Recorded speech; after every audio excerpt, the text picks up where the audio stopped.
Sveiki vēlreiz. Tātad es atveru šo dāvaniņu, un tātad iekšā ir, to parādīšu, tātad virsū bija šī skaistā puķīte, viņa ar karsto līmi no krepapīra uztaisīt un uzlīmētas bumbiņas, un arī šis te papīrs iesaņojumā lentīte. Tālāk šeit nāk šokolādes divas paciņas šādas ar šokolādītēm, šādas te divas paciņas, un te ir vēl viens medus, šāds medus, ļoti labs, ļoti ziemā ļoti noderīgs.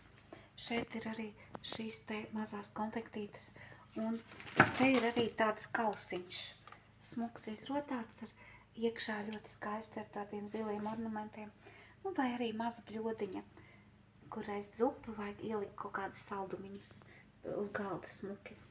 Un tāpat arī bija ļoti interesants novēlējums, tāda maza kartīte iekšā, uz kuras bija rakstīts Spasители пришел ради исцеления, пусть исцеление касается духа, мысли и судьбы. Liels paldies tiešām, draugi. Paldies, ļoti priecājos par tādu brīnišķīgu dāvanu. Un lai jums visiem ir burvīga šī skaistā pavasara diena, lai daudz saules un lai ātrāk ir silts un lai atnāk vasara ātrāk. Tā visiem.